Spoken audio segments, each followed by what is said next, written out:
So I'm going to be joining in the conversation with Katia. I don't know what happened with Instagram earlier. I'm just going to invite Katia in. Proceed with the conversation. Katia, I'm so angry right now. I'm laughing, but I'm so angry. Oh, that's okay. That happens. It's not your fault. It's nobody's fault. It's I just the forces of nature. Yeah, sometimes I believe that I don't know. We managed to do a 1 hour conversation. I don't know if it freezed for that reason or not, but I didn't even manage to save it, and I'm so angry. Sorry. I'm sorry. No, that's So, okay. we were talking about the incident with H&M and the comparison between the conscious collection and the normal, like casual, traditional collection. And this is Yeah, something I believe that most of us get, right? We want to buy something conscious, but we see that the prices comparing to what we are acquainted to seeing or finding at a yeah. certain brand are different. So what happens next? Is it like putting a conscious collection just for the sake of a couple of people who are going to buy it, or what? Well, the transformation in the fashion industries is one thing, and different brands, depending on their size, on their business model, on their aspirations in terms of profits and whatnot, they will be experiencing this transition differently. Yes. To give you an example, I spoke with a colleague in Germany, and we were just hitting 6 months into COVID, and we're talking how COVID has been affecting brands working. She's like, you know what? I feel that the brands that are affected the most are actually the big brands because they had to close their physical shops.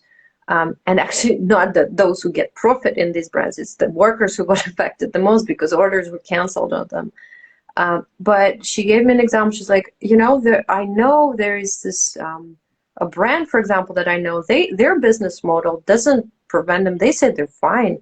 Despite COVID, they continue working as usual. And their business model, there's two girls, they create an atelier and they have developed, I think there's this fixed number of patterns that they develop per half a year. So collection is every half a year. And they develop certain, patterns, maybe 4 models tops. And then they have their clients, about 300 people who are constantly returning to them, whose measurements are on file, who know what kind of things would work for them. And for these girls, this atelier didn't suffer at all. Yeah. They were just continuing, yeah, well, half a year into COVID, we'll just, deliver Business you. as usual.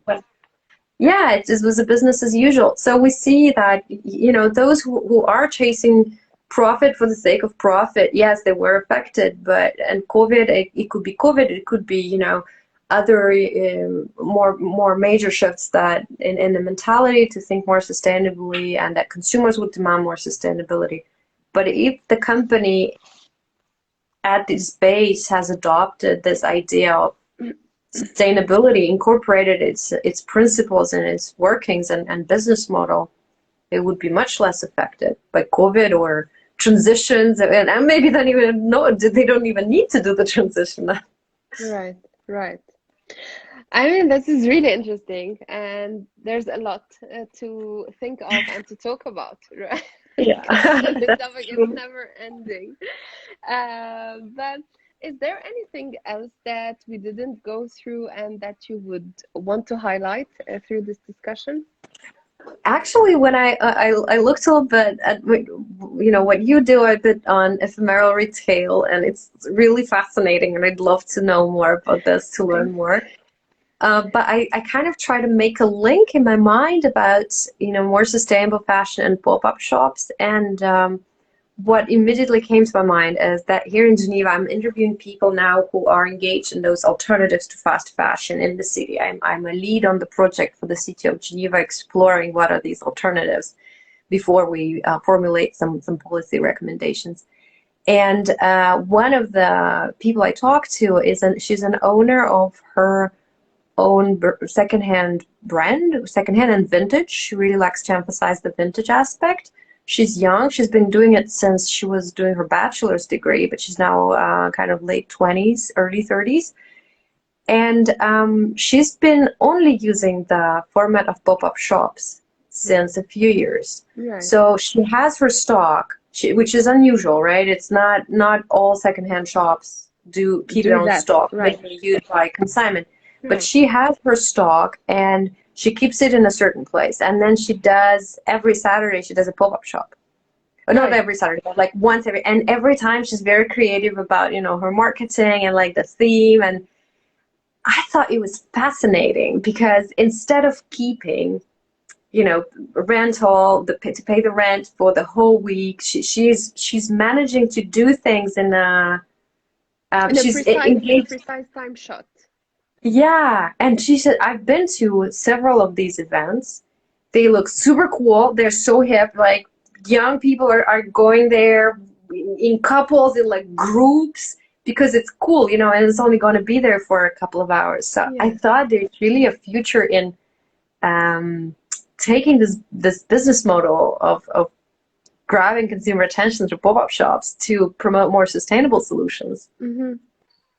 And it's true that, yes, there are lots of brands taking advantage of that because it goes along with the principles of the brand, and it saves on, as you said, many inherent costs that are unnecessary to some of the brands, and especially if the brand is I don't want to use infantile, but if the brand decides to stay on a very small scale, sometimes there are costs that are unnecessary. However, working through ephemeral or temporary stores would yield positive effects through the use of marketing and coupling up with the event, etc.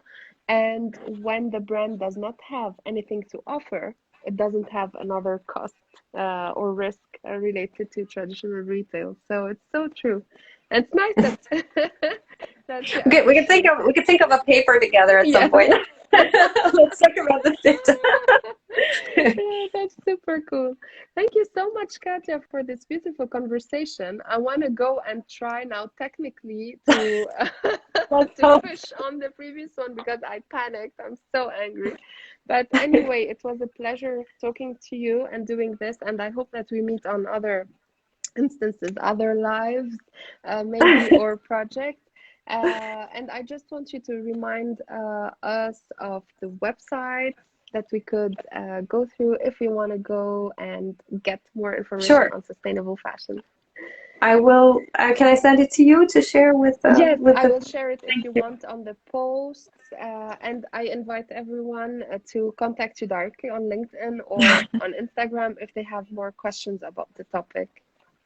Sounds great, and thank you so much for inviting me. It's been a pleasure to talk to you, and I hope we will find ways to do collaborations on different projects. Thank you, Katia. Thank you so much. Have a nice weekend. Bye. Bye.